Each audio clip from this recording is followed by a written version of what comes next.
Okay, today modern India நம்ம படிச்சாச்சு. Modern India அப்படிங்கிறது நம்ம வந்து கிபி 1500 அதுலேருந்து 1857 வரைக்கும் மாடர்ன் இந்தியா அப்படின்னு நான் சொல்லியிருக்கோம். ஏன்னா 1500 அப்படின்னா வந்து ரெண்டு தான் நம்ம வந்து எடுத்துக்கலாம்ல. முகலாயர்கள் அவங்களும் வந்து இந்தியாவில் வந்து ஆட்சி செய்யக்கூடிய ஆண்டு. அதே மாதிரி ஐரோப்பியர்கள் ஐரோப்பா கண்டத்திலிருந்து இந்தியாவுக்கு வாணிகம் செய்யக்கூடிய ஒரு 5 நாடுகள் அவங்க இந்தியாவுக்குள்ள வரதும் ஒரு மாடர்ன் இந்தியா அப்படின்னு நம்ம வந்து சொல்லுவோம். மாடர்ன் இந்தியா ஆரம்பிக்கிறது.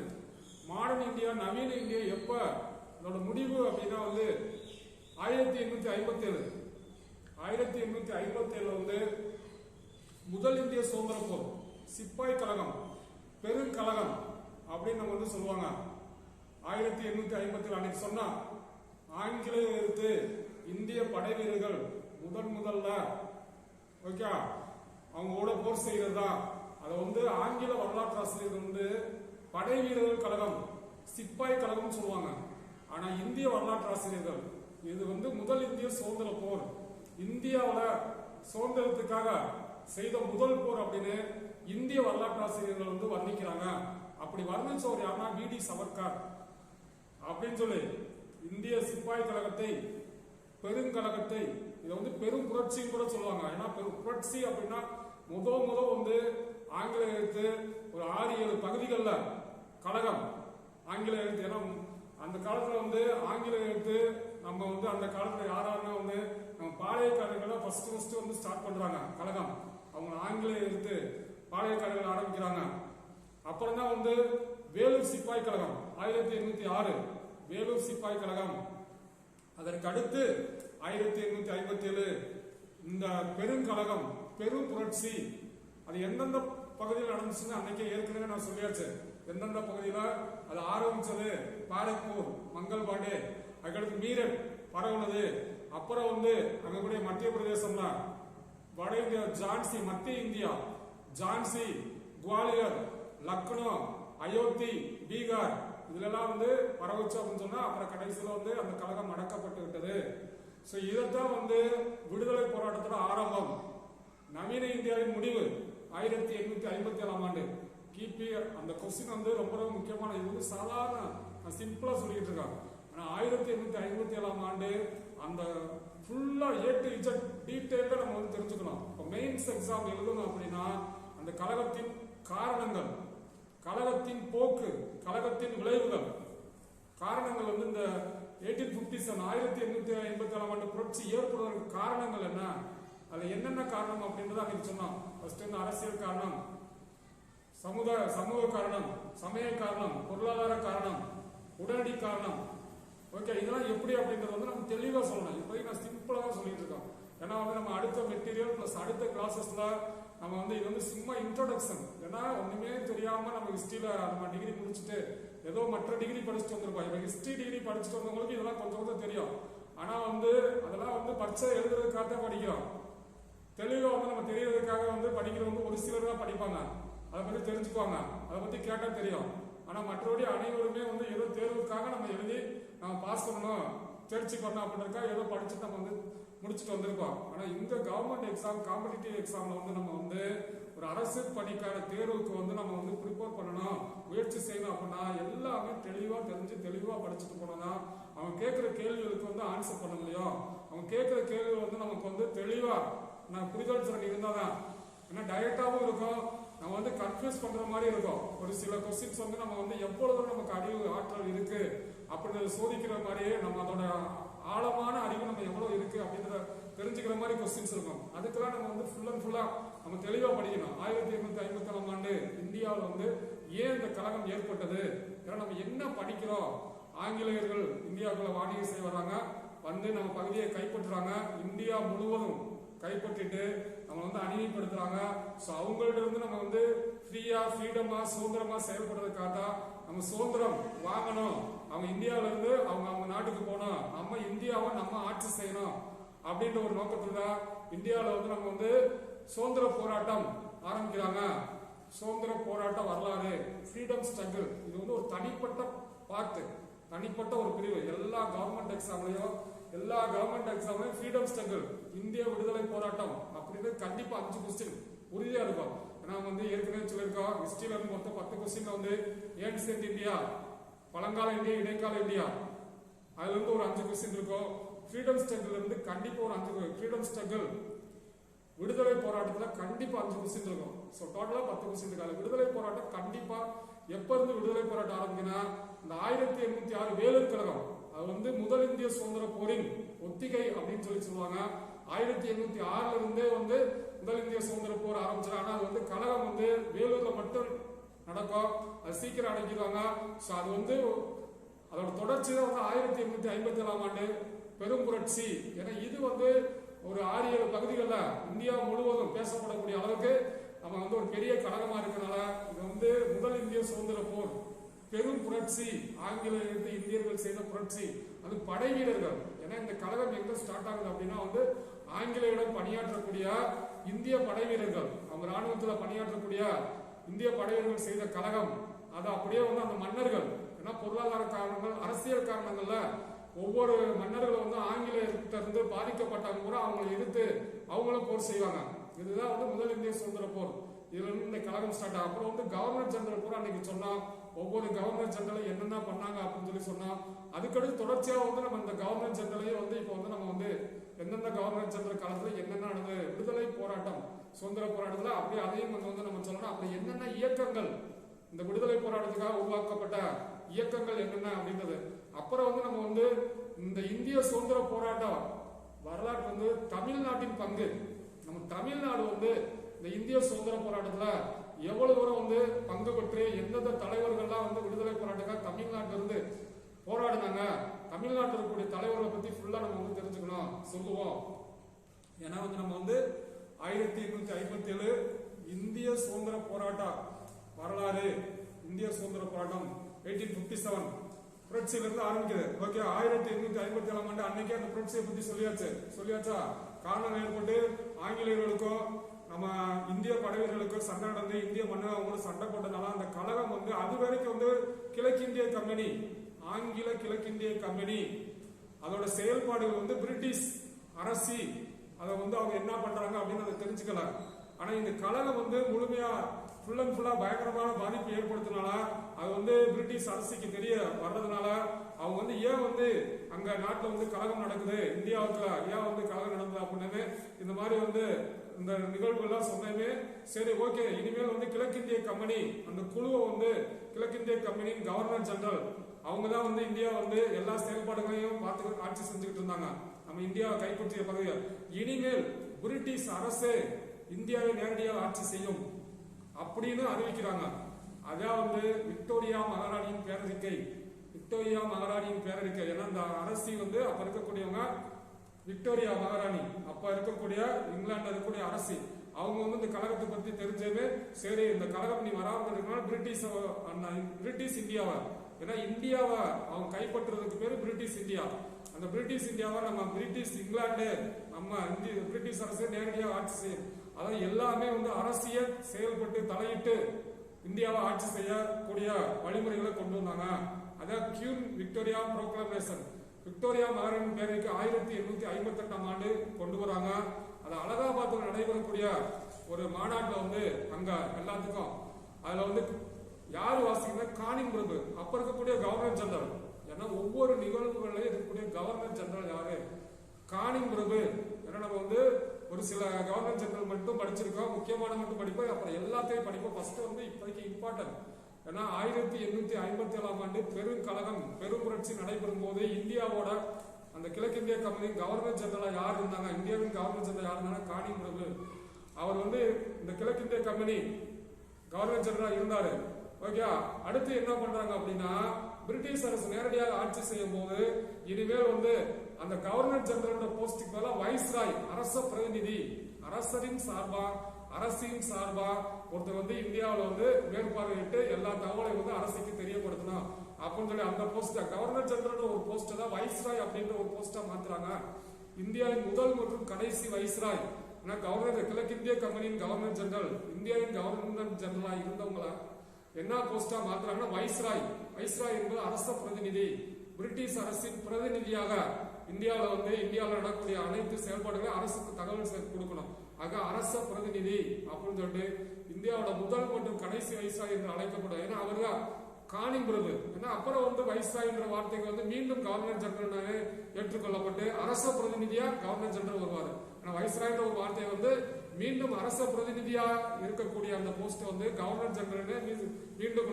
சோ இந்த விக்டோரியா மகாராணியின் பேரறிக்கை மூலம் நமக்கு வந்து என்ன, இந்த கழகத்தை பத்தி சொல்லியாச்சு. கழகம் வந்து ஆங்கிலேயரை எதிர்த்து படை வீரர்களோட இந்திய படைகளோடு சேர்ந்து மன்னர்களும் போருக்கிறாங்க. போர் செய்யும் போது ஆங்கில படை தளபதிகள் கூட அவங்க அந்த கழகத்தை அடக்கிறாங்க. அடக்கிறவே இந்தியாவில் எல்லாத்தையும் ஓகே போர்ல ஈடுபட்ட இந்திய படைகள் கூட கைது செஞ்சு சிறையில் அடைச்சிருக்காங்க. சிறை அடிச்சு கடுமையான தண்டனை கொடுக்குறாங்க. இதை கேள்விப்பட்ட பிரிட்டிஷ் அரசு வந்து இனிமேல் வந்து இந்தியா வந்து பிரிட்டிஷ் அரசை ஆட்சி செய்யும் சொல்லும் போது அப்பதான் இந்த கழகத்துல ஈடுபட்டு கைது செய்யப்பட்ட விடுதலை அந்த படை வீரர்களுக்கு பூரா விடுதலை கொடுத்துருங்க. கிழக்கிந்திய கம்பெனியின் ஓகே கிழக்கிந்திய கம்பெனியோட முடிவு வந்து ஆட்சிக்கு வந்து முடிவு கட்டிருக்காங்க. கிழக்கிந்திய கம்பெனி அதோட க்ளோஸ். அதுக்கடுத்து பிரிட்டிஷ் அரசு என்ன கிழக்கிந்திய கம்பெனி அப்படி கிடையாது. இனிமே வந்து பிரிட்டிஷ் அரசு ஆங்கில அரசு இந்தியா நேரடியாக ஆட்சி செய்யும் அப்படின்னு சொல்லி தீர்மானங்கள் கொண்டு வராங்க. ஓகே இப்ப 1858 விக்டோரியா மகாராணியின் பேரறிக்கை. அந்த பேரறிக்கையோட சிறப்பு அம்சங்கள் அதான் வந்து நம்ம தெளிவா படிக்கணும். ஆனா வந்து சொல்றதுக்கு இப்போதைக்கு போதிய நேரம் இல்லாதனால நம்ம ஸ்டார்டா சொல்றதுனால வந்து நம்ம வந்து கொஞ்சம் ஃபாஸ்டா அது முக்கியமான வருடங்கள் மட்டும். ஏன்னா இது வந்து ஃபர்ஸ்ட் டாக்கிங் அபவுட் ஹிஸ்டரியை பத்தி வந்து நம்ம என்னென்ன பாயிண்ட் ஆஃப் வியூ நம்ம படிக்கணும், எதெல்லாம் இம்பார்ட்டன்ட், அந்த ஒவ்வொரு வருடத்துல என்னென்ன அடுத்து அதோட டீப்னஸ் படிக்கணும், அதோட வந்து முக்கியத்துவம் படிப்போம். ரெண்டாவது நடத்தும் போது ரெண்டாவது அதை பத்தி சொல்லும் போது வந்து அதோட இம்பார்ட்டன்ஸ் என்ன அப்படின்றத வந்து கரெக்டா வந்து ப்ரிப்பேர் பண்ணி தெளிவா சொல்லலாம். இப்போதைக்கு வந்து ஜென்ரலா மைண்ட்ல இருக்க மட்டும்தான் சொல்றோம். எப்படி படிக்கணும் ஒரு ஜஸ்ட் சிம்பிள் ஹிஸ்டரியில வந்து எது படிக்கணும் எது இம்பார்ட்டன்ட் அப்படின்னு சொல்லிட்டு 1857 ஆண்டு பெரும்புரட்சினா என்ன, சிப்பாய் கலம்னா என்ன, முதல் மூணுமே ஒண்ணுதான். அது வந்து முடிஞ்ச பின்னாடி என்ன நடந்தது 1858 விக்டோரியா மகாராணி பேரறிக்கை. அது 2 கொஸ்டின். இந்த பெரும்புரட்சியின் போது இருந்த கவர்னர் ஜெனரல் காணிங் பிரபு, அதே மாதிரி இந்த விக்டோரியா மகாராணி பேரறிக்கை வாசிக்கப்பட்ட இடம் அலகாபாத். அதை வாசிச்சவர் யாரு அப்படின்னா நம்ம காணிங் பிரபு. அப்புறம் வந்து 1861 அதுதான் வந்து நம்ம வந்து கவுன்சில் ஆக்ட் அப்படின்னு சொல்லி சொல்லுவாங்க, பட்டய சட்டம். அந்த சட்டத்து பிரகாரம் தான் இந்தியாவில் வந்து நமக்கு வந்து போர்ட்போலியோ மினிஸ்ட்ரி சட்டமன்றத்தில் வந்து நமக்கு வந்து அமைச்சரவை அப்படின்றத வந்து கொண்டு வருவாங்க. அப்புறம் வந்து இன்னும் ஓகே உயர் நீதிமன்றங்கள் கொண்டு வருவாங்க. உயர் நீதிமன்றம் உச்ச நீதிமன்றங்கள் 1773 வந்து கொல்கட்டாவில் கொண்டு வந்தாங்கன்னு சொன்னா 1861 வந்து நமக்கு வந்து உயர் நீதிமன்றங்கள் கொண்டு வருவாங்க. உயர் நீதிமன்றம் 1860 முக்கியமான வருடத்துல என்னென்ன கொண்டு வந்தாங்க, அது எப்படி கொண்டு வந்தாங்கன்றது அடுத்து சொல்லுவோம். இப்போதைக்கு வந்து அந்த வருடத்தோட இம்பார்ட்டன்ஸ் ஒரு வருடத்துல அது வந்து என்ன அப்படின்றது. இப்போ வந்து நம்ம வந்து இப்படிப்பட்ட அந்த 1857 ஆண்டு கழகம் அது ஸ்டார்ட் பண்ணி முடிஞ்ச அந்த காலகட்டத்திலே வந்து இந்தியாவில் வந்து 1852 அந்த ஸ்டேஜ்ல வந்து ஆங்கிலேயர் எதிர்த்து சில இயக்கங்கள் உருவாக ஆரம்பிச்சிச்சு. ஆங்கிலேயர்களை எதிர்த்து ஆங்கிலேயரோட ஆட்சிக்கு ஓகே அவங்க செயல்பாடுகளுக்கு வெறுப்பா ஒரு எதிர்ப்பு தெரிவித்து சில இயக்கங்கள் ஆரம்பிக்கிறாங்க இந்தியாவில். அப்படி இயக்கங்கள்லாம் என்னென்ன அப்படின்னு சொல்லுவோம், அதெல்லாம் அடுத்ததுல சொல்லுவோம். இப்போதைக்கு வந்து இதுல வந்து நம்ம முக்கியமா சொல்லக்கூடிய ஒரு இயக்கம் அப்படின்னா 1885 இந்திய தேசிய காங்கிரஸ். இன்னும் நம்ம வந்து இன்னும் நிறைய இருக்கு, அதெல்லாம் சொல்லுவோம். மெட்ராஸ் மகாஜன சபா அதுதான் ஃபர்ஸ்ட் வந்து முத நம்ம ஆரம்பிக்கப்பட்டது நிறைய இருக்கு. பிரிட்டிஷ் இந்தியன் அசோசியேஷன் இதெல்லாம் வந்து நிறைய இருக்கும். அதெல்லாம் அடுத்த பட்டியல ஏன்னா வந்து இப்போதைக்கு வந்து ஒரு சிம்பிளா எல்லாமே படிப்போம். ஏன்னா இப்போதைக்கு வந்து நம்ம ஃபர்ஸ்ட் ஒரு பேசிக்கா 1857 இருந்து 58 இருந்து நம்ம அடுத்த 1861 அடுத்து நீங்க தெரிஞ்சுக்கூடிய 1884 படிக்கணும். 84 வந்து படிச்சுட்டு அடுத்து வந்து 1885 இதுதான் வந்து இந்திய தேசிய காங்கிரஸ். இந்திய தேசிய விடுதலைக்காக உருவாக்கப்பட்ட ஒரு அமைப்பு. இந்தியாவில் விடுதலை வாங்கணும் அப்படின்ற நோக்கத்தை முதன்மையாக கொண்டு ஒரு அமைப்பை உருவாக்குறாங்க. அந்த அமைப்பு இந்திய தேசிய காங்கிரஸ். அது யாரு உருவாக்குறது? ஆலன் ஆக்டவின் ஹியூம், ஏஓ ஹியூம் அப்படின்னு சாட்டா சொல்லுவாங்க.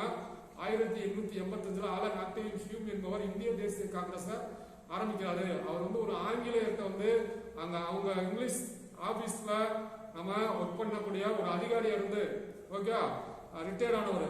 ஓய்வு பெற்ற பின்னாடி அவங்களோட செயல்பாடுகள்லாம் பார்த்து இந்தியாவோட விடுதலை கண்டிப்பா தேவைப்படும், அதனால இந்தியா எப்படியாவது விடுதலை வரணும், அதற்கு என்ன வழிமுறைகள் அப்படின்னு சொல்லிட்டு அதுக்காக ஒரு அமைப்பு உருவாக்கி நாடு முழுவதும் உறுப்பினர்களோட ஒரு அமைப்பு உருவாக்கி இந்தியாவுக்காக சுதந்திரத்துக்காக போராடணும் அப்படின்ற ஒரு எண்ணத்தை உருவாக்குறாரு. அதனால கொல்கட்டாவில் ஒரு இளைஞர்களுக்கு இந்த மாதிரி ஒரு அமைப்பு இந்திய விடுதலைக்காக ஒரு அமைப்பு ஒன்று உருவாக்கணும், அதனால அனைவரும் ஒத்துழைத்து ஒரு அமைப்பை உருவாக்கும் அப்படின்னு சொல்லி கடிதம் எழுதுறாரு கொல்கத்தாவில் இளைஞர்களுக்கு. அப்புறம் எல்லா பேரும் இணைந்து இந்திய தேசிய காங்கிரஸ் அப்படின்ற ஒரு அமைப்பு எந்த ஆண்டு உருவாக்கப்பட்டு யார் உருவாக்குனது அதான் நம்ம கொஸ்டின்.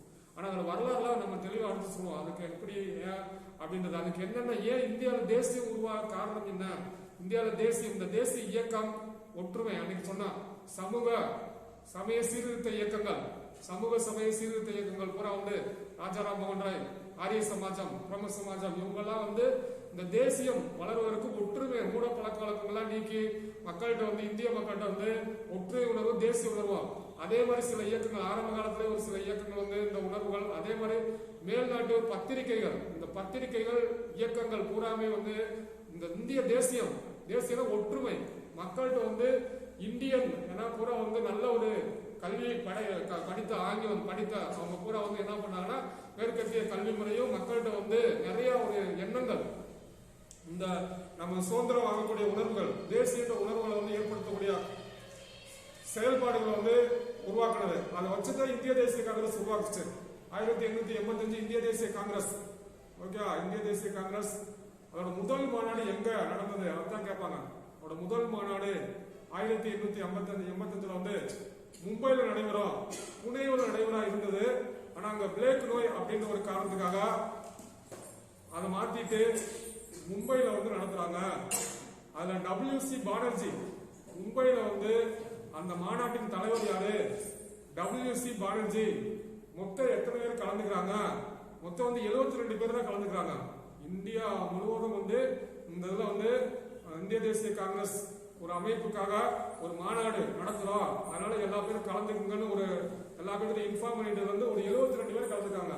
அதுல தமிழ்நாடு சார்பா வந்து ஓகே ஜி சுப்பிரமணிய ஐயர் ஒருத்தர் கலந்துப்பாரு. ஜி சுப்பிரமணிய ஐயர் தமிழ்நாடு சார்பா வந்து ஜி சுப்பிரமணிய ஐயர் அவர் தான் வந்து என்னன்னா ஹிந்து ஆங்கில நாளிதழ் அதோட ஆசிரியரா இருந்து ஹிந்து நம்ம வந்து இந்த Hindu Indian English news paper இருக்குல்ல அதை கொண்டு வருவாரு. அதே மாதிரி சுதேசமித்திரன் தமிழ்ல இருந்த முதல் நூல் செய்தித்தாள் சுதேசமித்திரன் ஓகே அதையும் வந்து அவர் தான் கொண்டு வருவாரு. ஜி சுப்பிரமணிய ஐயர் அவர் தான் வந்து இந்திய தேசிய காங்கிரஸ் தமிழ்நாட்டில் வந்து விடுதலை இயக்கத்தின் பங்குல வந்து தமிழ்நாட்டு தலைவர்களை வந்து ஜி சுப்பிரமணிய ஐயர் அவரெல்லாம் படிப்போம். ஏன்னா அவர் தான் வந்து இந்தியாவில் இந்த முதல் இந்திய தேசிய காங்கிரஸ் மாநாட்டிலே முதல் தீர்மானத்தை கொண்டு வந்தவர். அந்த கேள்விகள் அடிக்கடி கேட்டுக்கிட்டே இருப்பாங்க. இந்திய தேசிய காங்கிரஸ் முதல் மாநாடு எங்க நடைபெற்றது 1885 எங்க நடைபெற்றது மும்பையில் நடைபெற்றது. அதோட தலைவர் மாநாட்டின் தலைவர் WC பானர்ஜி. அதுல மொத்தம் எத்தனை பேர் கலந்துருக்காங்க 72 பேர் கலந்துருக்காங்க. அதுல முதல் தீர்மானத்தை கொண்டு வந்தவர் யாரு ஜி சுப்பிரமணிய ஐயர். அது எங்க அப்படின்றது வந்து சொல்லுவோம். அடுத்த இரண்டாவது மாநாடு எங்க நடந்துச்சு கொல்கத்தா 1886, மூன்றாவது 87 சென்னை, நான்காவது அலகாபாத் அப்படின்னு சொல்லிட்டு ஒவ்வொரு ஆண்டும் ஒவ்வொரு ஓகே மாநில தலைநகரங்கள்ல இந்திய தேசிய காங்கிரஸோட மாநாடு நடத்தி மக்கள்கிட்ட வந்து தேசிய உணர்வை ஏற்படுத்துவாங்க, விடுதலை உணர்வை ஏற்படுத்துவாங்க.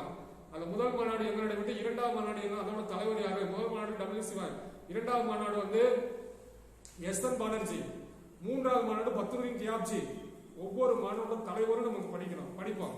ஒவ்வொரு மாநாடு எங்கெங்க நடைபெற்றது, எந்த ஆண்டு நடைபெற்றது, அந்த மாநாட்டோட தலைவர் யாரு, ஒவ்வொரு ஆண்டும் ஒவ்வொரு மாநில தலைநகரங்கள்ல இந்திய தேசிய காங்கிரஸ் மாநாடு நடைபெற்று இந்திய மக்களுக்கு வந்து தேசிய உணர்வை விடுதலை உணர்வு ஒற்றுமையை ஏற்படுத்துறாங்க. அப்படி உருவாக்கக்கூடிய இந்த காலகட்டத்தில் 1885 இருந்து 1905 வரைக்கும் இந்திய தேசிய காங்கிரஸோட அதுல வந்து காலம் வந்து மிதவாதிகள் காலம். 1885 இருந்து 20 ஆண்டுகளுக்கு 1905 வரைக்கும் இந்திய தேசிய காங்கிரஸ் 3 விதமான காலங்களை வந்து படிப்போம். 3 விதமான ஃபர்ஸ்ட் 1885 இருந்து 1905 வரைக்கும், 1906 இருந்து 1916 வரைக்கும் தீவிரவாதிகள் காலம். 1906 இருந்து 1916 வரைக்கும் தீவிரவாதிகள் காலம். 1917 இருந்து 1947 வரைக்கும் காந்தி காலம். 3 காலம் படிப்போம். மிதவாதிகள் இந்திய தேசிய காங்கிரஸ்ல 2 ஓகே பிரிவினர் உருவாக்குறாங்க. மிதவாதிகள் அஹிம்சையான அமைதியான முறையில வன்முறை இல்லாம ஓகே அவங்க கூட சண்டை போடாம ஓகே யாருக்கும் காயப்படுத்தாம கத்தி இல்லாம ரத்தம் இல்லாம அமைதியான முறையில சுதந்திரம் வாங்கணும் அப்படின்றவங்க மிதவாதிகள். வன்முறை இவங்க வந்து அதாவது இவங்க வந்து அப்படி அமைதியான முறையில் சுதந்திரம் வாங்கணும் அப்படின்னா அவங்கள்ட்ட போய் எப்படி கேட்கணும் அப்படின்னா வந்து உரிமையா போய் அவங்கள்ட்ட போய் மனுக்கள் கொடுத்து நமக்கு ஏதாவது ஒரு பிரச்சனை நமக்கு வந்து ஏதாவது ஒன்று வேணும் அப்படின்னா மனு நமக்கு தேவையானது வந்து போய் ஆங்கில அரசுக்கு போய் பெட்டிஷன் மனுவை கொடுத்து எங்களுக்கு இதை செய்யுங்க அவங்க கொடுக்க சொல்லணும். மனுவும் அவங்கள்ட்ட போய் நம்ம வந்து கோரிக்கை மூலம் தான் வந்து மிதவாதிகள் வந்து என்ன பண்ணாங்க தன்னோட இதை வந்து செயல்படுத்தினாங்க. ஆனா தீவிரவாதிகள் என்ன பண்றாங்க அப்படின்னா ஆங்கிலேயர்கள் யாரும் நமக்கு சுதந்திரம் கொடுக்கறதுக்கு அவங்க சொல்ற நம்ம ஏன் கேட்கணும், அவங்களே இந்தியாவுக்கு வாணிபம் செய்யறவங்க நம்ம ஒற்றுமை இல்லாம இருந்தாலும் நம்மளை அடிமைப்படுத்துறாங்க, அவங்களுக்கு ஏன் நம்ம அடிமையா இருக்கணும், அவங்களுக்கு நம்ம அடிமையா இருக்கக்கூடாது, அவங்க சொல்ற நம்ம ஏன் கேட்கணும், நம்ம சுதந்திரம் வந்து நம்ம வந்து அவங்கள்ட்ட வந்து நாட்டை விட்டு அவங்க வந்து வெளியே போக சொல்லிட்டு நாட்டை விட்டு வெளியே போக நம்ம வந்து முயற்சி பண்ணோம் அப்படின்னா அவங்க வன்முறை அப்படின்றது இல்லாம ஓகேவா அவங்க சொல்றத வந்து கேட்காம ஓகேவா தன்னோட மக்கள் இதனால வந்து செயல்பாடுகளால மக்கள்கிட்ட சுதந்திர உணர்வு விடுதலை உணர்வை ஏற்படுத்தி ஆங்கிலேய எதிர்த்து போராட்டம் செஞ்சு சுதந்திரம் வாங்கணும் அப்படின்னு தீவிரவாதிகள். மிதவாதம் தீவிரவாதம். மிதவாதத்துல வந்து யார் யாரு ஆரம்பத்துல இருந்தாங்க, இந்த WC பானர்ஜி, SN பானர்ஜி, சொன்ன மாநாட்டின் தலைவர் பத்துதீன் தியாப்ஜி, இவங்க தான் ஃபர்ஸ்ட் 3 மாநாட்டுக்கு தலைவராக இருப்பாங்க. இப்போதைக்கு உங்களுக்கு கரெக்டா தெரியாது, ஆனால் நீங்க படிச்சுட்டு நம்ம மெட்டீரியல் படிச்சுட்டு அடுத்து நீங்க இதை வந்து கேட்கும் போது புக்கை படிக்கும் உங்களுக்கு கரெக்டா தெரியும். ஏன்னா படிக்காம இப்போதைக்கு நான் புதுசா சொல்றேன், உங்களுக்கு எல்லாரும் புதுசா தெரியும். முதல் மாநாடு தலைவர் யாரு, 2ஆம் மாநாடு தலைவர் யாரு, 3ஆவது இவங்க எல்லாம் வந்து மிதவாதம். மிதவாதம்னா என்ன காலம் நான் சொன்னேன், 1885 இருந்து இந்திய தேசிய காங்கிரஸ் உருவாக்கப்பட்டிருந்து 1905 வரைக்கும் இந்தியா தேசிய காங்கிரஸ்ல 3 காலம். அதுல வந்து மிதவாதம் 1885 டு 1905. அந்த மிதவாத தலைவர்கள் தான் ஆரம்ப காலத்தில் உருவானாங்க. Okay, WC Banerjee, SN Banerjee, Surendranath Banerjee, அடுத்து பத்துதீன் தியாப்ஜி, ஃபெரோசா மேத்தா, கோபாலகிருஷ்ண கோகலே, ஓகே, லால் பகதூர் சாஸ்திரி, தாதாபாய் நவ்ரோஜி. இந்த லீடர்ஸோட இம்பார்ட்டன்ஸ் கூட உங்களுக்கு தெரியணும். இந்தியாவின் பர்க்கு என்று அழைக்கப்படுவர் யாரு, சுரேந்திரநாத் பானர்ஜி. இந்திய தேசிய முதல் மாநாடு WC பானர்ஜி, SN பானர்ஜி இந்தியாவின் பர்க்கு என்று அழைக்கிறார். பத்துதீன் தியாப்ஜி ஃபர்ஸ்ட் இங்கிலீஷ், ஓகே, அவர் இந்திய தேசிய மாநாட்டின் தலைவர். அதெல்லாம் படிப்போம். ஓகே, அடுத்து யாரு, கோபாலகிருஷ்ண கோகலே, காந்தியோட குரு, அரசியல் குரு. காந்திய வந்து அரசியலுக்கு ஓகே உருவாக்குனது. காந்தி யாரோட பிரின்சிபலை ஃபாலோ பண்றாரு அப்படின்னா காந்தியோட குரு கோபாலகிருஷ்ண கோகலே.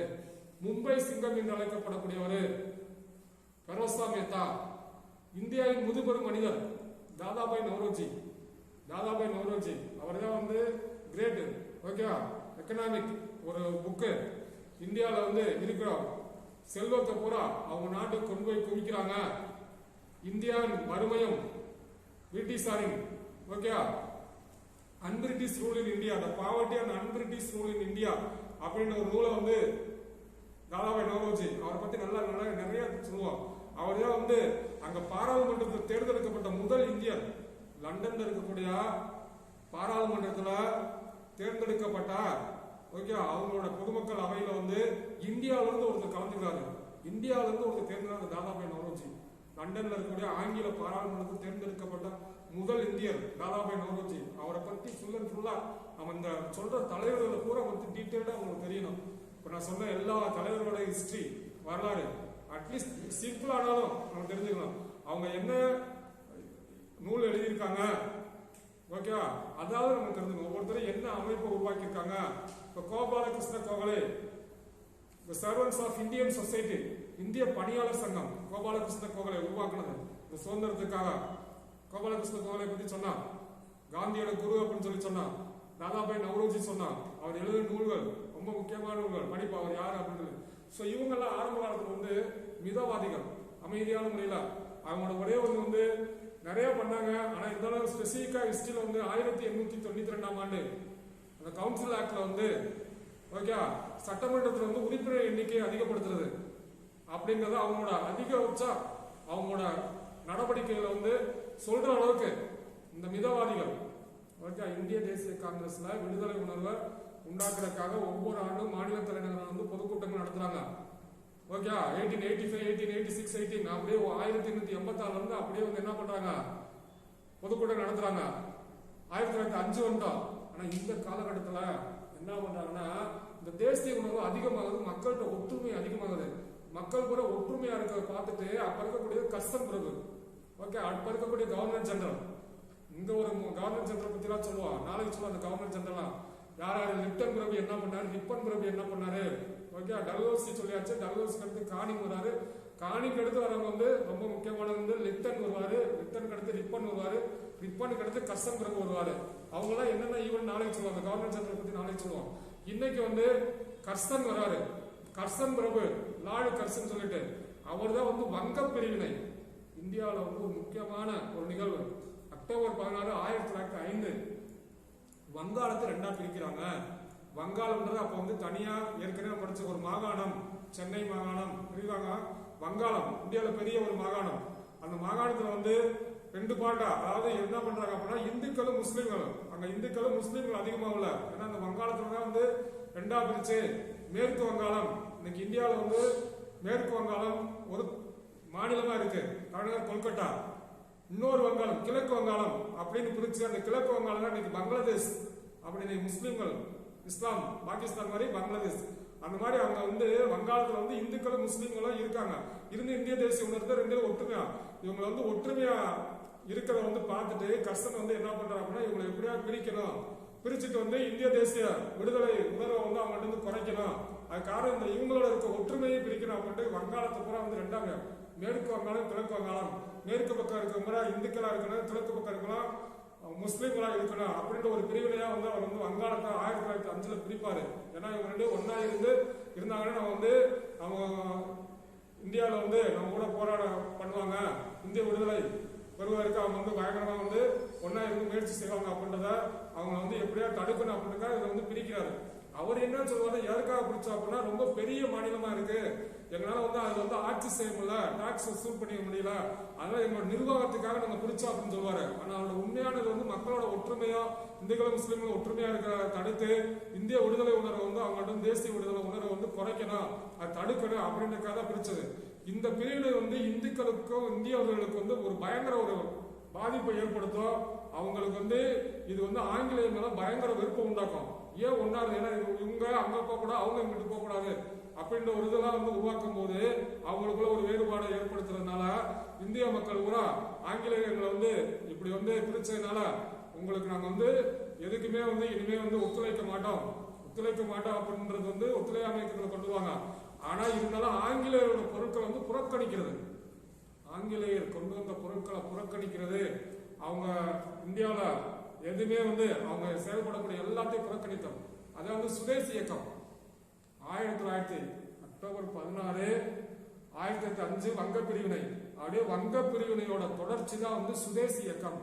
1905 சுதேசி இயக்கம் டிசம்பர்ல ஸ்டார்ட் பண்றாங்க. ஸ்டார்ட் பண்ணி அந்த சுதேசி அப்படின்னா உள்நாட்டு பொருட்களை மட்டும் பயன்படுத்துதல். சுதேசி இயக்கம் உள்நாட்டுல உற்பத்தி செய்யக்கூடிய பொருட்களை பயன்படுத்திட்டு அந்நிய பொருட்களை பூரா புறக்கணிக்கணும். அப்படி வந்து ஒரு சுதேசி இயக்கம் ஸ்டார்ட் பண்ண. அப்படி சுதேசி இயக்கம் தமிழ்நாட்டில் பரவுது. இந்த தமிழ்நாட்டில் சுதேசி இயக்கம் தான் 1906 சுதேசி நீராவி கப்பல் கம்பெனி வஉசி வந்து சுதேசி நீராவி கப்பல் கம்பெனி ஆரம்பிக்கிறாரு. ஆங்கிலேயர்கள் அவங்களோட கப்பல்ல பயணம் செய்யக்கூடாது, அந்த காலத்துல வந்து கப்பலோட்டிய தமிழன் வஉசி கண்டெடுக்க எல்லாத்தையும் வித்துட்டு போய் மும்பையில கப்பல் செஞ்சு கொண்டு வந்து எங்க இருந்து தூத்துக்குடி டு தமிழ்நாடு, தூத்துக்குடி இருந்து கொழும்பு, அப்ப வந்து வாணிபம் செய்யறதுக்காக இலங்கைக்கு போவாங்க இந்தியர்கள். தமிழ்நாட்டுல அவங்க தூத்துக்குடி இருந்து கொழும்பு அப்படி போறதுக்கு ஆங்கிலேயர்கள் கப்பல் தான் பயன்படுத்தலாம். நம்ம சுதேசி இயக்கத்துல அவங்க கப்பலை வந்து பயன்படுத்தக்கூடாது அப்படின்றதுக்காக நம்ம வஉசி இந்தியாவில வந்து தூத்துக்குடி டு கொழும்புக்கு வந்து கப்பல் கம்பெனி, அதாவது சுதேசி நீராவி கப்பல் கம்பெனி, அதனால கப்பலோட்டிய தமிழன். வஉசியோட செயல்பாடு நம்ம தமிழக வரலாறுல வந்து நம்ம சொல்லுவோம். இருந்தாலும் இப்போதைக்கு வந்து சுதேசி இயக்கம், சுதேசி மூவ்மெண்ட் வந்து இந்தியா முழுவதும் ஓரளவு பரவுது. ஆங்கிலேயர்களோட பொருட்களை புறக்கணித்தால், ஓகே, அவங்களோட செயல்பாடுகளுக்கு எதிர்ப்பு தெரிவித்தால், உள்நாட்டுல உற்பத்தி செய்யற பொருட்கள் மட்டும். இந்த இயக்கம் வந்து எல்லா பகுதிகளிலும் சுதேசி இயக்கம் வந்து பயங்கரமான எல்லா பேரும் வந்து இந்த தேசிய உணர்வு, தேசிய விடுதலை உணர்வு பட்டி தொட்டிகளா தெரிய உருவாகிற அளவுக்கு இந்த சுதேசி இயக்கம் உண்டாகி சுதேசி இயக்கம் போயிட்டு இருக்கும் போது இப்ப நம்ம வந்து 1906 வந்து இன்னொரு முஸ்லீம்கள் பூரா அவங்களும் என்ன பண்றாங்கன்னா 1906 சுதேசி இயக்கம் முஸ்லீம் லீக் ஆரம்பிக்கிறாங்க. பங்களாதேஷ், நம்ம கிழக்கு வங்காளம், பங்களாதேஷ், டாக்கால முஸ்லிம்கள் பூரா இந்திய தேசிய காங்கிரஸ் ஆரம்பிச்சாங்க. இந்தியர்கள் பூரா வந்து இந்துக்கள் பூரா அப்படின்னு இல்லாம எல்லா பேரும் ஒற்றுமையாக அதுல முஸ்லிம்கள் வந்து அவங்களுக்காக அவங்களே இந்திய விடுதலை தான். ஆனா இன்னும் அவங்க எல்லாம் சேர்ந்து முஸ்லீம் லீக் 1906 நவாப் சலீமுல்லா ஓகே டாக்கா பங்களாதேஷ் அப்படின்னு தலைநகர் அப்ப வந்து டாக்கால அவர் வந்து ஆரம்பிக்கிறாரு. அங்க பூரா வந்து முஸ்லீம்கள் எல்லா பேரும் ஒன்றாக இணைந்து இந்திய விடுதலைக்காக போராடணும் அப்படின்ற ஒரு ஒரு நோக்கத்தை கொண்டு இந்த இயக்கம் ஆரம்பிக்கிறாங்க 1906. ஆனா இவங்க மிதவாதிகள் காலம் சொல்லியாச்சு 1885 இருந்து 1905 வரைக்கும். 1906 தீவிரவாதிகள் காலம் அப்படின்வாங்க. அதுலதான் வந்து யார் வராங்க அப்படின்னா மிதவாதிகள் சொன்னா யாரான்னு சொன்னா இப்ப தீவிரவாதிகள் யாராரு ஓகே லால் பால் லால் 3 பேர் ஸ்பெசிபிக்கா சொல்லுவாங்க. இந்த 3 பேர் யாரான்னு கூட கேட்பாங்க. லால் பால் லால் லால் முதல் லால்னா லாலா லஜபதி ராய். பால் பால் லால் பால் ஓகே லால் பால் நல்லா தெளிவா சொல்ற எல்லாமே ரீகலெக்ட் பண்ணி சொல்லணும். ஆனா இருந்தாலும் பால் லால் பால் ஓகே ஃபர்ஸ்ட் பால்னா பாலகங்காதர திலகர். பால்னா யாரு பாலகங்காதர திலகர். லால்னா லாலா லஜபதி ராய். இன்னொரு பால் பிபின் சந்திர பால். புரிஞ்சா பால் லால் பால். பால்னா யாரு பாலகங்காதர திலகர். லால்னா லாலா லஜபதி ராய். இன்னொரு பால்னா பிபின் சந்திரபால். இவங்க 3 பேரோட அரவிந்த கோஷ் அப்புறம் வஉசி அப்புறம் பாரதி இவங்க எல்லாம் யாரு அப்படின்னா தீவிரவாதிகள். ஆங்கிலேயர்கிட்ட எதுக்கு நம்ம வந்து அடிமையா இருக்கணும், நம்ம வந்து நம்மளோட இயக்கத்து மூலம் இந்தியாவை வந்து அவங்கள்ட்ட நாட்டை விட்டு வெளியே வச்சிருப்போம், அவங்க எதுக்கு நம்ம சுதந்திரம் கொடுத்துக்கிட்டு அப்படின்னு நோக்கத்துல வந்து அவங்க சொல்றதை கேட்காம இந்தியா விடுதலைக்காக போராடினவங்க. அவங்கள்ட்ட போய் பெட்டிஷன் மனு கொடுக்குறதோ எங்களுக்கு அரசு மண்டிட்டு கேட்கறதே கிடையாது. அவங்கள்ட்ட எதுக்கு நம்ம போய் எதுக்கு போய் கெஞ்சிக்கிட்டு நம்ம நாட்டுக்கு எதுக்கு அவங்க வந்து சுதந்திரம் கொடுக்கணும், அவங்க சுதந்திரம் கொடுக்க யாரும் வியாபாரம் செஞ்சு வந்தவங்க போக வேண்டிய நாட்டை விட்டு அப்படின்ற ஒரு எண்ணத்துல வந்து தன்னோட இயக்கத்தின் மூலம் சுதந்திரம் வாங்குறதுக்காக முயற்சி பண்றாங்க. அதுதான் வந்து அப்படி போற காலகட்டத்தில் வந்து 1907 சூரத்தில் ஒரு காங்கிரஸ் மாநாடு நடக்கும். அதான் சூரத் பிளவுன்னு சொல்லி சொல்லுவாங்க. சூரத் பிளவுன்றது ரொம்ப ரொம்ப முக்கியமான ஒரு பிளவு. 1907 அது வரைக்கும் இந்திய தேசிய காங்கிரஸ்ல தீவிரவாதிகள் மிதவாதிகள் ஒன்னா இருப்பாங்க. மிதவாதம் தீவிரவாதம். தீவிரவாதிகள் யாரும் தெரியும், மிதவாதிகள் யாரும் தெரியும். மிதவாதிகளும் தீவிரவாதிகளும் ஒன்னா இருந்து இந்திய விடுதலைக்காக போராடக்கூடிய காலகட்டத்தில் 1907 வந்து சூரத்துல ஒரு காங்கிரஸ் மாநாடு நடக்கும். அந்த காங்கிரஸ் மாநாட்டில் என்ன பண்றாங்கன்னா தீவிரவாதிகள் வந்து ஒரு தலைவரா இவர்தான் தலைவரா இருக்குன்னு சொல்லுவாங்க. மிதவாதிகள் பூரா இவர் தான் தலைவரா இருக்குன்னு சொல்லுவாங்க. 2 பேருக்கு ஒரு கருத்து வேறுபாடு ஏற்பட்டு 2 பேரும் கைகளை போட ஒரு அவங்களே அவங்களுக்குள்ள சண்டை போட்டுக்குவாங்க. யாராருக்கு இந்திய தேசிய காங்கிரஸ் கூட தீவிரவாதிகளும் மிதவாதிகளும் சண்டை போட்டு பிரிஞ்சுவாங்க. பிரிஞ்சு மிதவாதிகள் அவங்க அவங்களோட பாணியில சுதந்திரத்துக்காக போராடுவாங்க, தீவிரவாதிகள் அவங்க அவங்களோட பாணியில வந்து சுதந்திரத்துக்காக போராடுவாங்க. 1907 வந்து கேட்பாங்க இந்திய தேசிய காங்கிரஸின் பிளவு ஏற்பட்ட ஆண்டு எங்க நடைபெறக்கூடிய காங்கிரஸ் மாநாட்டில் ஏற்பட்டது சூரத் பிளவு. எத்தனாம் ஆண்டு 1907. 1907 வந்து சூரத் பிளவு அப்படின்றது வந்து ரொம்ப முக்கியமா வரலாறு சொல்லுவாங்க. ஸோ அதுக்கடுத்து வந்து 1909 விண்டோ மார்லி சீர்திருத்தம் அப்படின்னு சொல்லிட்டு சட்டமன்றம் முஸ்லீம்களுக்கு தனித்தொகுதி, முஸ்லீம்களுக்கு அந்த சட்டமன்றத்தில் வந்து தனித்தொகுதி அதெல்லாம் வந்து அடுத்தடுத்து சொல்லுவோம். இது முக்கியமான வருடம்னால சொல்லிக்கிட்டு இருக்கேன். நமக்கு வந்து 1905 வங்கப்பிரிவினை, 1906 சுதேசி இயக்கம் முஸ்லீம் லீக் ஓகே, 1907 சூரத் பிளவு, 1909 விண்டோ மார்லி சீர்திருத்தம், 1911 வங்க பிரிவினை நீக்கப்பட்ட ஆண்டு. வங்க பிரிவினை கொண்டது எத்தனாம் ஆண்டு 1905. வங்க பிரிவினை வந்து நீக்கிறதுக்கான வங்க பிரிவினை அந்த பிரிச்சு வந்து ரத்து செய்யப்படுகிறது. வங்க பிரிவினை நீக்கப்பட்ட ஆண்டு 1911. அப்பதான் 1911 தான் இந்தியாவின் தலைநகர் கொல்கட்டாவா இருக்கும். இந்தியாவின் தலைநகர் இந்தியாவின் தலைநகர் டெல்லியாக மாறிய ஆண்டு. இந்தியாவோட தலைநகர் வந்து டெல்லியாக மாறிய ஆண்டு 1911. இதெல்லாம் வந்து ஒரு முக்கியமான ஒரு சிம்பிளான ஒரு எக்ஸாம் தான். நான் சொல்ற கூட எக்ஸாம் பாயிண்ட் ஆஃப் வியூல கேட்கக்கூடிய கொஸ்டின் தான், கேட்ட கொஸ்டின் தான். எல்லாமே வந்து ஜென்ரலா பாடம் நடத்தும் போது நிறைய சொல்லுவோம். இப்போ இந்த எக்ஸாம் பாயிண்ட் ஆஃப் வியூ தான் நான் சொல்லியிருக்கேன் என்னென்ன கொஸ்டின்ஸ்லாம் கேட்பாங்க அப்படின்னு. இந்த கொஸ்டின் கூட நம்ம மெட்டீரியல் இருக்கு, இதை பூரா ஃபர்ஸ்ட் படிச்சுட்டு அப்புறம் வந்து நம்ம புக்கை படிச்சோம் அப்படின்னா வந்து நமக்கு வந்து ஓரளவு நம்ம என்ன படிக்கிறோம் எதை பத்தி படிக்கிறோம் அப்படின்னு நல்லா தெளிவா புரியும். ஸோ இப்போ 1914 முதல் உலக போர் ஸ்டார்ட் ஆகுது. முதல் உலக போர் ஸ்டார்ட் ஆகுது அங்க ஐரோப்பாவில். இங்க வந்து 1914 தன்னாட்சி இயக்கம். 1916 தன்னாட்சி இயக்கம் லக்னோ ஒப்பந்தம் லக்னோ காங்கிரஸ் மாநாட்டுல 1916 சூரத்துல பிரிகிறாங்கல்ல காங்கிரஸ்ல தீவிரவாதிகள் மிதவாதிகள் அவங்க ஒன்னா இணையக்கூடிய ஒப்பந்தம் வந்து லக்னோ ஒப்பந்தம். இந்த லக்னோ ஒப்பந்தம்னா அங்க மாநாடு என்ன, லக்னோ காங்கிரஸ் மாநாடு. லக்னோ காங்கிரஸ் மாநாடு எந்த ஆண்டு? 1916. இந்த தீவிரவாதிகளும் மிதவாதிகளும் ஒன்னா இணையக்கூடியது. இந்திய தேசிய காங்கிரஸ்ல பிரிஞ்சவங்க ஒன்னா சேருவாங்க. அதே மாதிரி இந்திய தேசிய காங்கிரஸோ முஸ்லிம்களுக்கோ சுதந்திரத்துக்காக ஒன்னா இணைவாங்க. இந்து தேசிய காங்கிரஸோ முஸ்லிம்களுக்கு தனித்தனியா சுதந்திரத்துக்காக போராடுவாங்க. ஆனா லக்னோ ஒப்பந்தத்தின் மூலம் வந்து அவங்க ஒன்னா சேர்ந்து அன்னிபெசன்ட் அம்மையார் 1893 வர்றாங்கல்ல, தியோபிசிக்கல் சொசைட்டி பிரம்மஞான சபை, அவங்க அதை உங்க இந்தியாவில் வந்து அடையாறுல செக்ரட்டரியா வர்றாங்க. கடைசியில் இந்திய தேசிய விடுதலை போராட்டத்துக்கு ஈடுபட்டு லக்னோ காங்கிரஸ்ல கலந்துட்டு அடுத்த ஆண்டு நடைபெறக்கூடிய 1917 நடைபெறக்கூடிய காங்கிரஸ் மாநாட்டுக்கு அன்னிபெசன்ட் தலைவராக இருப்பாங்க. அதுதான் வந்து காந்தியும் நேருவும் முதல்ல சந்திக்கக்கூடிய காங்கிரஸ் மாநாடு 1912 லக்னோ காங்கிரஸ் மாநாடு. காந்தியும் நேருவும் முதல்ல சந்திக்கக்கூடிய மாநாடு லக்னோ காங்கிரஸ் மாநாடு. இப்ப 1916 வரைக்கும் சொல்லியாச்சா தன்னாட்சி இயக்கம். ஏன்னா இப்ப நம்ம தீவிரவாதிகள் சொல்லிக்கிட்டு இருக்கோம், தீவிரவாதிகள் யாரும் சொல்லியாச்சு. அதுதான் வந்து ஃபர்ஸ்ட் பாலகங்காதர திலகர், பாலகங்காதர திலகர் சுதந்திரம் எனது பிறப்புரிமை அடைந்தே தீர்வேன். சுதந்திரம் என்னோட பிறப்புரிமை, பர்த் ரைட், என்னோட சுதந்திரன்றது என்னோட பிறப்பு உரிமை, நான் அடைந்தே தீர்வேன் என்று முனையும் பாலகங்காதர திலகர். அதே மாதிரி கேசரி மராட்டா என்ற வார இதழ்களை மக்கள்கிட்ட விடுதலை உணர்வை ஏற்படுத்திருக்காங்க. அதே மாதிரி அவர் கொண்டாடிய விழாக்கள் மக்கள்கிட்ட வந்து ஒன்றிய உணர்வை ஏற்படுத்திருக்காங்க. சிவாஜி விழா, சிவாஜி மராத்திய பேரரசர் சிவாஜி ஆங்கிலேயருக்கு வீரத்தோடு போராட்டம் செஞ்சத, வீரத்தோடு அவர் வந்து ஆங்கிலேயருக்கு சண்டை போட்டத நினைவு கூறுங்க. ஆங்கிலேயருக்கு எல்லா பேரும் சண்டை போடணும், அந்த மாதிரி வீரமா சண்டை போடணும், பயப்படக்கூடாது அப்படின்னு ஒரு வீரத்தை மக்கள்கிட்ட கூட சிவாஜிக்கு விழா, சிவாஜியோட பிறந்த நாள் விழா கொண்டாடுறாங்களா, சிவாஜிக்கு விழா. அதே மாதிரி விநாயகர் சதுர்த்தி கொண்டாடுறாங்கல்ல, விநாயகர் சதுர்த்தினா கணபதி விழா. கணபதி விழா அப்படின்னா இந்துக்கள் பூரா வந்து ஒன்னா சேருவாங்க. விநாயகர் சதுர்த்தி கொண்டாடுவோம், விநாயகர் சதுர்த்தி கொண்டாடும் போது அனைவரும் ஒன்னா சேரும்போது அப்போ வந்து எல்லாத்தையும் ஒற்றுமைப்படுத்தி இந்திய விடுதலை உணர்வை உண்டாக்குறது. அதற்காக இந்த 2 விழாக்கள். ஓகே, யாரு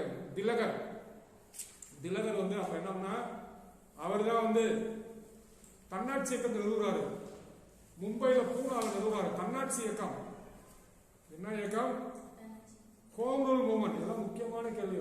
ஹோம் ரூல் இயக்கம் ஹிஸ்டரி சொன்னா அப்படியே எல்லாருக்கும் என்ன ஆகுது, அப்படியே கொஞ்சமா இருக்கும், அப்படியே தூக்குற மாதிரி இருக்கும். ஆனா தூக்குற மாதிரி இருந்தா நீங்க வந்து not eligible for prepare government exam. அப்படியே வந்து எப்படி இருக்கணும், ஒவ்வொரு கொஸ்டினுமே ஒவ்வொரு இன்ஃபர்மேஷனுமே உங்களுக்கு ஓகேவா, அப்படியே ஒவ்வொரு கொஸ்டினா நினைக்கணும். ஒவ்வொரு கொஸ்டினா நினைச்சு சீக்கிரம் எவ்வளவு தூரம் நம்ம வந்து தெரிஞ்சுக்கணும், எவ்வளவு படிக்கணும் அப்படின்றது. அப்படியே அடுத்தடுத்து என்னென்ன கொஸ்டின் நம்ம தெரிஞ்சுக்க போறோம்ன்ற ஒரு ஆர்வமா இருக்கணும். அப்படி ஆர்வமா இருந்தா நம்ம சீக்கிரம் ஒரு கவர்மெண்ட் எக்ஸாம் பாஸ் பண்ண போறோம் அப்படின்னு ஒரு மைண்டு, ஒரு இது உண்டாகும். வெளியே அப்படியே நடக்கும் போது ஸ்கூல்ல உட்கார்ந்து இருக்க மாதிரி யாரோ ஒருத்தர் பேசிக்கிட்டு இருக்காரு, நம்ம வாட்டுக்கு மனநிலை வந்து அப்படியே இருக்கக்கூடாது. ஏன்னா அதான் கலந்து வந்துட்டோம். இப்ப அடுத்தது வந்து நம்ம வந்து நமக்கு முன்னாடி இருக்க போராட்டத்தை தான் பார்க்கணும், எப்படி ஒருத்தவங்க போற. அதே மாதிரி இந்த கவர்மெண்ட் எக்ஸாம் ஒரு பெரிய நீண்ட கால போராட்டமா தான் இருக்கும். சாதாரண வெற்றி அடைகிறதுலாம் முடியாது. கவர்மெண்ட் எக்ஸாம் நீண்ட கால போராட்டம் தான். எல்லா பேரும் ஒரு எக்ஸாம் பாஸ் பண்ணி கவர்மெண்ட் வேலைக்கு போனா எத்தனை எக்ஸாம் எழுதியிருக்காங்க அப்படின்னு கேட்டதான் தெரியும். ஆனா சொல்லிடுவாங்க பாஸ் ஆனேன், நான் 1 வருஷம் தான் படிச்சா பாஸ் ஆகிட்டேன்னு சொல்லுவாங்க. ஆனா அவங்களோட கடுமையான உழைப்பு, கடின உழைப்பு, எத்தனை நாட்கள் தூங்காம எவ்வளவு மாதங்கள் எவ்வளவு ஆண்டுகள் படிச்சிருக்காங்கன்னு உண்மையா பேசுறவங்க தான் சொல்லுவாங்க. அதுக்காக எல்லாத்தையும் அப்படி சொல்லலாம். ஒரு சிலருக்கு வந்து நாலேஜ் இருந்ததுனால ஒரே எக்ஸாம்ல பாஸ் பண்ணுவாங்க. சிலர் வந்து என்ன பண்ணுவாங்க, 10 எக்ஸாம் எழுதி பாஸ் பண்ணுவாங்க, 10வது எக்ஸாம் பாஸ் பண்ணாங்க, ஒருத்தவங்க 20வது எக்ஸாம் பாஸ் பண்ணாங்க, ஒருத்தவங்க 30வது எக்ஸாம் பாஸ் பண்ணாங்க. எழுதிக்கிட்டே இருக்கணும் எக்ஸாம். ஓகே, கட்சி படையெடுக்கிற மாதிரி ஒவ்வொரு ஆண்டும் ஓகேவா, ஒவ்வொரு ஆண்டுல ஒவ்வொரு முறை படையெடுத்து இந்தியாவுக்கு செல்வ வளங்களை கொண்டு போய் அவங்க நாட்டுக்கு நம்ம ஒவ்வொரு எக்ஸாம் எழுதும்போது நம்ம கொஞ்சம் கொஞ்சமா படிப்போம். ஓகேவா, இந்த எக்ஸாம் எழுதும் போது ஒரு பாதி படிப்போம், அடுத்த எக்ஸாம் எழுதும்போது முக்காசி, அடுத்த எக்ஸாம் எழுதும் போது ஒவ்வொரு எக்ஸாம் எழுத நம்ம வந்து என்ன பண்ண முடியும், படிக்கவே நம்ம நிறைய படிக்க முடியும். அதனால வந்து படிக்க படிக்க படிக்க தான் அவங்களால வந்து நிறைய விஷயங்கள் தெரிஞ்சு சீக்கிரம் ஒரு எக்ஸாம் நீங்க வந்து பாஸ் பண்ண முடியும். அதனால வந்து பால கங்காதர திலகரை பத்தி சொல்லியாச்சு. ஓகே, தன்னாட்சி இயக்கத்தை பத்தி சொல்றோம். சுதந்திரம் எனது புறப்புரிமை, அழிந்தே தருவேன், கேசரி மராட்டா, அது கூட எந்த மொழியில இருக்கு அப்படின்னு நம்ம சொல்லுவோம். அதே மாதிரி அடுத்து வந்து சிவாஜி விழா, கணபதி விழா கொண்டாடி வருது. அதே மாதிரி தன்னாட்சி இயக்கம் மும்பையில பூனால ஆரம்பிக்கிற தன்னாட்சி கோம்பு இயக்கம்னா இந்தியா இந்தியர்கள் தான் ஆட்சி செய்யணும், இந்தியா இந்தியருக்குன்ற மாதிரி இந்தியா வந்து இந்தியர்கள் தான் ஆட்சி செய்யணும் அப்படின்றதான் வந்து தன்னாட்சி இயக்கம் பால கங்காதர திலகர். அதுக்கடுத்து வந்து லாலா லஜ்பதி ராய், அவர் வந்து என்ன பண்றாரு, நம்ம ஏற்கனவே லாலா லஜ்பதி ராய் வந்து பஞ்சாப் சிங்கம் சொல்லுவாங்க. பஞ்சாப் சிங்கம் சொல்லிட்டு நம்ம வந்து இந்திய விடுதலை போராட்டத்துக்காக நம்ம சைமன் குழு காலகட்டத்தில் போராடுவார், அவரை பத்தி சொல்லுவோம், அந்த டைத்துல சொல்லுவோம். அதே மாதிரி பிபின் சந்திரபால், அவரும் என்ன பண்ணுவார்னா நம்ம வந்து திலகரோட பாதையில வந்து ஓகே அப்படியே வந்து பிபின் சந்திரபால் அவர் அரவிந்த கோஷ், அரவிந்த கோஷ் வந்து இவங்களோட வழியில இது பண்ணி கடைசியில் அரவிந்த கோஷ் என்ன பண்றாரு அப்படின்னா பாண்டிச்சேரியில ஓகே ஆசிரமம், பாண்டிச்சேரி அரவிந்தோ ஆசிரமம் கேள்விப்பட்டீங்களா? அரவிந்தர் ஆசிரமம் எங்க இருக்கு? பாண்டிச்சேரி. அதே ஒரு கொஸ்டின் தான், பாண்டிச்சேரியில வந்து ஆன்மீக வாழ்க்கையை தொடர்ந்தாரு. அதே மாதிரி வந்து வஉசி, கப்பலோட்டிய தமிழன், செக்கிழுத்த செம்மல், இதெல்லாம் வந்து வஉசி. பாரதி வந்து என்ன பண்றாரு அப்படின்னா இந்தியா அப்படின்ற ஒரு ஓகே பத்திரிகையை கொண்டு வராரு. பத்திரிகை அதே மாதிரி சுதேச கீதங்கள், இந்திய விடுதலைக்காக அவரு ஆங்கில எதிர்த்து பயங்கரமா வந்து தீவிரவாதமா ஓகே பயப்படாம தன்னோட கருத்துக்களை பூரா உறங்கி கிடக்கும் உணர்வுகளை பூரா அப்படியே மக்கள்கிட்ட தட்டி எழுப்புற மாதிரி அவரோட வார்த்தைகள் பூரா அப்படியே தூக்கம் உறங்கி கிடக்கும் உணர்வுகளை பூரா அதை படிச்சமே அப்படியே விடுதலை போராட்டத்துக்கு நீங்க வந்துடலாம். அந்த அளவுக்கு வந்து உங்களுக்கு வந்து எண்ணங்களை உருவாக்கக்கூடிய எண்ணங்களை பாரதி. ஸோ இவங்கெல்லாம் வந்து தீவிரவாதிகள் 1906 வந்து 1916 வரைக்கும் 16 தன்னாட்சி இயக்கம் வந்து அன்னிபெசன்ட் சென்னையில் ஆரம்பிக்கிறாங்க. திலகர் ஆரம்பிக்கிறாரு, அன்னிபெசன்ட் ஆரம்பிக்கிறாங்க. அன்னிபெசன்ட் எங்க ஆரம்பிக்கிறாங்க? சென்னையில் ஆரம்பிக்கிறாங்க. அடுத்து இன்னொருத்தர் ஆரம்பிப்பாரு, அதெல்லாம் சொல்லுவோம். இப்போதைக்கு வந்து 1916 முடிஞ்சா 16 வந்து தீவிரவாதிகள் காலம். அடுத்துதான் காந்தி காலம். காந்தி இந்தியாவுக்கு சவுத் ஆப்பிரிக்காவிலிருந்து இந்தியாவுக்கு 1915 வர்றாரு. 15 வந்து சபர்மதி ஆசிரமம் ஓகே குஜராத்ல அகமதாபாத்ல சபர்மதி ஆசிரமம் அமைக்கிறாரு. அவர் வந்து நாட்டுக்காக மக்களுக்காக யாராவது சேவை செய்யணும்னு என்ன இருக்கவங்க இந்த சபர்மதி ஆசிரமத்துல தங்கி நீங்க வந்து சேவை செய்யலாம் அப்படின்னு அழைப்புகள் கொடுத்துட்டு இந்த சபர்மதி ஆசிரமத்தை உருவாக்குறாரு. உருவாக்கிட்டு காந்தி என்ன பண்றாரு அப்படின்னா வந்து ஃபர்ஸ்ட் வந்து முத வந்து 1916 சம்பரன் சத்தியாகிரகா, 1916 சம்பரன் சத்தியாகிரகா, 1917 கேடா சத்தியாகிரகா, 1918 அகமதாபாத் மில் ஸ்ட்ரைக். இந்த 3 ஈவெண்ட் தான் ஒரு ஆரம்ப காலம் விடுதலை போராட்டம். ஆரம்ப காலத்துல வந்து சம்பரன் சத்தியாகிரகா, அவுரி செடி நேற்று சொன்னா பருத்திக்கு சாயம் ஏற்றுவதற்கு தேவையான ஒரு செடி தான் அவுரி செடி. அந்த அவுரி செடியை வந்து பயிரிட சொல்லி விவசாயிகளுக்கு பூரா வந்து அவங்க கொடுக்கறத வந்து அது வந்து பாதிக்கப்படுதுன்னு போராட்டம் பண்றாங்க. அதுக்கு வந்து தீர்ப்பு அமைதியான முறையில் அறப்போராட்டம் செஞ்சு அதுக்கான தீர்வு வந்து அவங்க அமைதியான முறையில் பெற்று தராரு. அதே மாதிரி வந்து கேடா சத்தியாகிரகா 1916 சம்பரன் சத்தியாகிரகா எத்தனாம் ஆண்டுன்னு தான் கேட்பாங்க. அதுல என்ன நடந்ததுன்னு 2வது அடுத்ததான் கேட்பாங்க. இப்போதைக்கு சம்பரன் சத்தியாகிரகம் எங்க பீகார்ல இருக்கு. எத்தனாம் ஆண்டு நடைபெற்றது? காந்தியோட முதல் மூவ்மெண்ட், காந்தியோட முதல் இயக்கமே சம்பரன் சத்தியாகிரகம். சபர்மதி ஆசிரமம் 1915 ஓகே. காந்திய இந்தியா திரும்பி வருதல், சவுத் ஆப்பிரிக்கா வந்து இந்தியா வந்து ஆண்டு, அது கூட கேட்பாங்க. 1915 1916 என்ன சத்தியாகிரகம்? சம்பரன் சத்தியாகிரகம். 1917 கேடா சத்தியாகிரகம். அங்க வந்து என்ன பண்றாங்கன்னா நில உரிமையாளர்கள் அவங்களுக்கு கூட டாக்ஸ் அதிகமா வைப்பாங்க, வச்சிருப்பாங்க. அந்த டாக்ஸஸ் வந்து அங்க மழை பெய்யாதனால வந்து டாக்ஸ் அதிகமா இருக்குன்னா அவங்களால கட்ட முடியாது, அதனால போராட்டம் பண்ணுவாங்க. அதையும் சொல்லி ஆங்கிலேட்ட சொல்லி அதையும் வந்து குறைக்க வைப்பாரு. அடுத்து 1918 அகமதாபாத் மில் ஸ்ட்ரைக். அந்த மில் ஸ்ட்ரைக் வந்து அவங்களுக்கு சம்பளம் குறைவா கொடுப்பாங்க. அதையும் வந்து காந்தி வந்து தலையிட்டு அவங்களுக்கு தேவையானதை பெற்று தருவாரு. இந்த 3 நிகழ்வுகளுமே இந்தியாவில் வந்து அமைதியான முறையில் சத்தியாகிரகம், உண்மை மற்றும் அஹிம்சை போராடணும். உண்மைக்காக அஹிம்சை, எதையுமே அமைதி வழியில போராடணும். அதான் சத்தியாகிரகம். போராட்டம் வன்முறையா இருக்கக்கூடாது. ஓகே. காந்தியோட ரெண்டு தாரக மந்திரம், உண்மை மற்றும் அஹிம்சை, அந்த ரெண்டு தான் வருது. அதை வந்து சத்தியாகிரகம், அமைதியான முறையில நமக்கு தேவையான ஓகே உரிமைகளை நமக்கு என்ன தேவையோ அதை வந்து வன்முறையில போய் பெறக்கூடாது. ஓகே, அமைதியான முறையில போய் பெறணும், போராட்டம் செய்யணும், அமைதியான முறையில் அமைதியான போராட்டம், அதான் சத்தியாகிரகம். அற போராட்டம் சொல்லுவாங்க, அறவழி போராட்டம், அதான் சத்தியாகிரகம். சவுத் ஆப்பிரிக்காவில் அவரை பத்தி சொல்லுவாங்க, காந்தியை பத்தி அவரோட தனிப்பட்ட அதை பத்தி சொல்லுவான். சவுத் ஆப்பிரிக்காவில், தென்னாப்பிரிக்காவில் அவர் வந்து தனிநபர் அற போராட்டம் செஞ்சுதா ஓகே நிறைய விஷயங்கள மக்களுக்கு வெற்றி பெற்று தருவார். நிறவெறி இந்த மாதிரி நிறைய அதை பத்தி சொல்லுவோம். இப்ப இந்தியாவில் விடுதலை போராட்டம் காந்தியோட பங்குல தான் வந்து 16, 17, 18 சொல்லியாச்சா. 18ல வந்து அகமதாபாத் மில் ஸ்ட்ரைக்ல முடிஞ்ச பின்னாடி அப்பதான் இந்தியாவில் வந்து என்ன பண்றாங்க அப்படின்னா ரவுலட் சட்டம் அப்படின்னு ஒரு சட்டம் கொண்டு வராங்க. 1919 ரவுலட் சட்டம். இப்ப இந்த காலகட்டத்தில் என்ன பண்றாங்க அப்படின்னா இந்திய தேசிய இயக்கம் பயங்கரமா வலுவடைந்த நிலையில அனைவரும் போராட்டத்துக்காக, இந்திய விடுதலைக்காக எல்லா பேரும் ஓகேவா கூட்டம் கூட்டமா இந்த போராட்டத்தை நடத்துறதுக்கு முயற்சி செஞ்சுக்கிட்டு இருக்காங்க. அதனால ஆங்கிலேயரை பார்த்து பயந்துட்டு இவங்க இவ்வளவு போராடினாங்கன்னா அவங்கள வந்து சீக்கிரம் நாட்டை விட்டு வெளியேற்றிடுவாங்க அப்படின்னு பயந்துக்கிட்டு அவங்க என்ன பண்றாங்க, ரவுலட் என்பவர் வந்து ஒரு சட்டம், வாயடைப்பு சட்டம், கருப்பு சட்டம் அப்படின்னு ஒரு சட்டம் கொண்டு வராரு. அந்த சட்டம் வந்து என்ன அப்படின்னா வந்து யாரையுமே சந்தேகத்தின் பேரில் கைது செய்யலாம். அதே மாதிரி யார் யாரும் கூட்டம் கூட்டமா போனாலும் அவங்களை வந்து கைது செய்யலாம். முன்னறிவிப்பின்றி கைது செய்தால் விசாரணையின்றி சிறையில் அடைக்கலாம். ரெண்டே பண்ணலாம். சந்தேகத்தின் பேர்ல ஒருத்தர் கைது செய்யணும்னா அரெஸ்ட் வாரண்ட் இருக்கு, நீதிமன்ற உத்தரவு. அரெஸ்ட் வாரண்ட் இருந்தா தான் அவர் வந்து கைது செஞ்சு சிறையில் அடைக்கணும். சிறையில் அடைக்கினா கூட வந்து சிறையில கூட அடைக்கக்கூடாது. நீதிமன்றத்துல இவர் வந்து இந்த குற்றம் செய்ததற்காக ஒரு 15 நாள் ஓகே காவலில் வைக்குமாறு உத்தரவிடப்படுகிறது அப்படின்னு வந்தா தான் அவங்களை வந்து சிறையில் அடைக்கணும். ஆனா இந்த ரவுலட் சட்டம்னா யாரை வேணாலும் கைது செய்யலாம், யாரை வேணாலும் சிறையில் அடைக்கலாம். ஆகும்போது இந்திய விடுதலை போராட்டம் யாரு கூட்டம் கூட்டமா விடுதலைக்காக பொதுக்கூட்டங்கள் போறாங்களோ எங்கெங்க கூட்டமா நின்று பேசுறாங்க அவங்க கூட என்ன பண்ணுவாங்க, முன்னறிவிட்டு கைது செய்வாங்க. அது நாளடைவில் வந்து மக்கள்கிட்ட வந்து என்ன சுதந்திரத்துக்காக போராடுறவங்களுக்கு ஒரு அச்சத்தை ஏற்படுத்தும். அதனால ஒரு அவங்க கூட என்ன பண்றாங்கன்னா இந்த சட்டத்தை திருப்பி வாபஸ் வாங்குங்க அப்படின்னு சொல்லி பஞ்சாப்ல 2 தலைவர்கள்,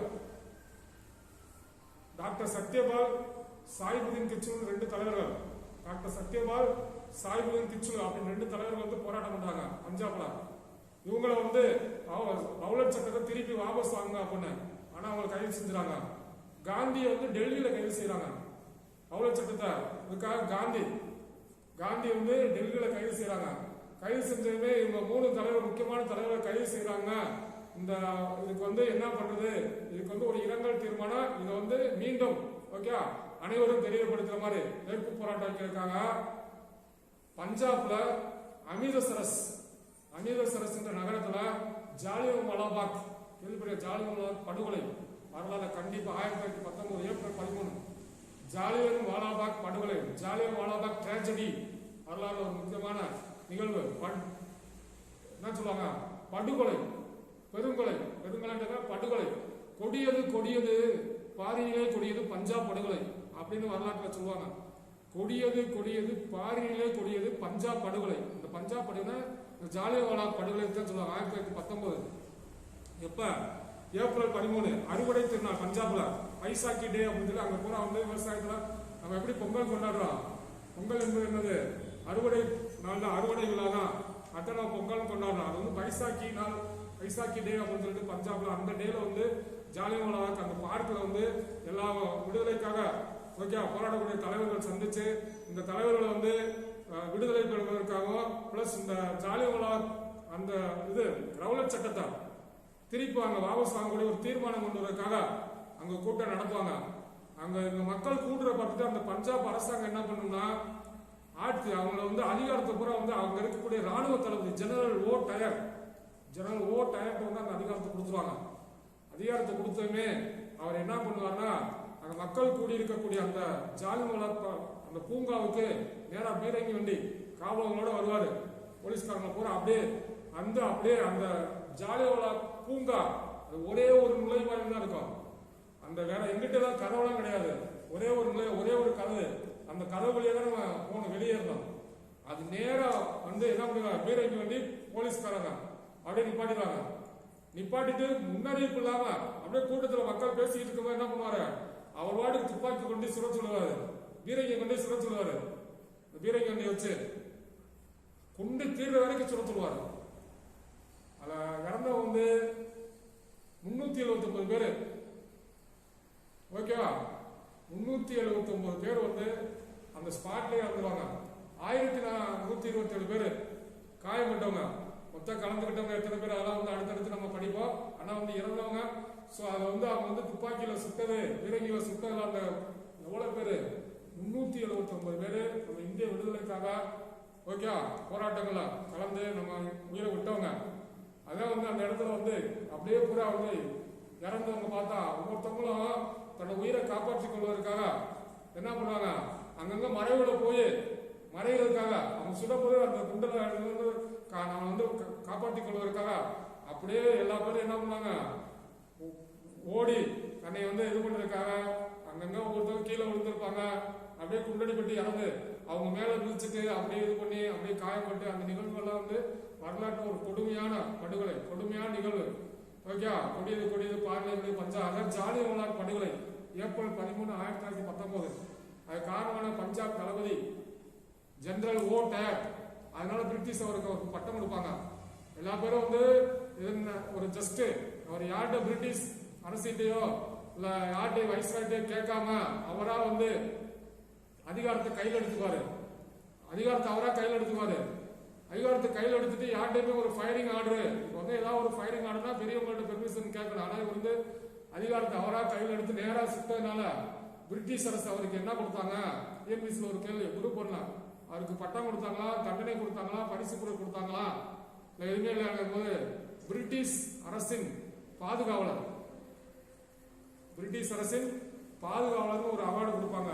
அதெல்லாம் வந்து அந்த அளவுக்கு வந்து ஆங்கில அரசு வந்து அவருக்கு சாதகமாக, ஏன்னா இவ்வளவு உயிரை கொண்டிருக்காரு அப்படின்னு அவங்க கருத்துல வைக்காம நம்ம நாட்டை வந்து பிரிட்டிஷ் அதை வந்து பாதிக்காம இருக்கிறதுக்கு இந்த இந்தியர்களை வந்து இவ்வளவு தூரம் கொண்டிருக்காரு அப்படின்னா அப்படி ஒரு ஏன்னா பிரிட்டிஷ் வந்து பாதுகாத்தனால அவங்கள்ட்ட இருந்து அப்படின்ற மாதிரி அவங்க வந்து பட்டம் கொடுப்பாரு. இதெல்லாம் போக போக நம்ம படிப்போம். ஸோ இந்த மாதிரி ஜாலியன்வாலா படுகொலை ஓகே 1919 உடனே காந்தி என்ன பண்ணாரு, இந்த கொலையை பார்த்து இனிமேல் ஆங்கிலேயருக்கு யாரும் ஒத்துழைக்க கூடாது அப்படின்னு சொல்லி ஒத்துழையாமை இயக்கம் 1920 ஆரம்பிக்கிறாரு. ஒத்துழையாமை இயக்கம் நான் கோஆபரேஷன் மூவ்மெண்ட் 1920 வந்து ஒத்துழையாமை இயக்கம் எதற்கு ஆரம்பிக்கிறாரு, இந்த ஜாலியன்வாலா படுகொலை கண்டித்து, ஏன்னா எங்க மக்களை ஈவு இரக்கம் இல்லாம இவ்வளவு பேரை கொண்டீங்கல்ல, அதனால உங்களுக்கு எதுக்கு நாங்க உங்களோட அலுவலகங்களுக்கு எதுக்கு நாங்க எங்க இந்தியர்கள் யாரும் அவங்களோட அலுவலகங்கள், நீதிமன்றங்கள், கல்லூரிகள், பள்ளிகள் ஆங்கிலேயர் நடத்தக்கூடிய ஆங்கிலேயர் செயல்படுத்தக்கூடிய எதுலையுமே நம்ம வந்து கலந்து கூடாது.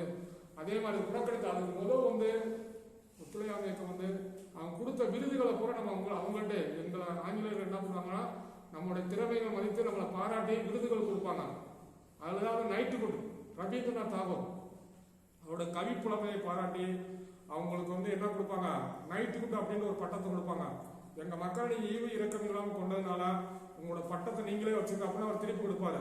அதே சரோஜி நாயுடு அவங்க யாராவது வந்து பட்டம் அடுத்து செகண்ட் மீட்டில் சொல்லுவாங்க. பட்டங்களை பூரா திருப்பி கொடுக்கறது, புறக்கணித்தல், அடுத்து வரி செலுத்தாத நிலை, இந்த மூணுமே ஒத்துழையாமை இயக்கம். ஒத்துழையாமை இயக்கத்தை வந்து நாளைக்கு கண்டினியூ பண்ணுவாங்க.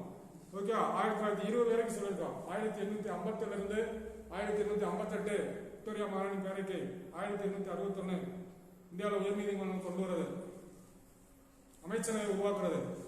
அடுத்து அப்படியே வந்துட்டு 1885க்கு ஆனா இடையில இருக்கும். ஓகே, 1852 இருக்கும். அதே மாதிரி 18 பிரார்த்தனை சமாஜம் 1867 படிப்போம். அதே மாதிரி servants of Indian society, British India association எல்லாம் படிப்போம். அடுத்தடுத்து சொல்லுவோம் இதெல்லாம். ஆனா வந்து நம்ம மெயின் ஈவெண்ட்டுக்கு மட்டும் வந்தோம். 1885 வந்தோம். இந்திய தேசிய காங்கிரஸ். இந்திய தேசிய காங்கிரஸ் வந்து 1885 இருந்து அடுத்து என்ன பண்றோம் அப்படின்னா 1892 ஒரு கவுன்சில் ஆக்ட் இருக்கும்.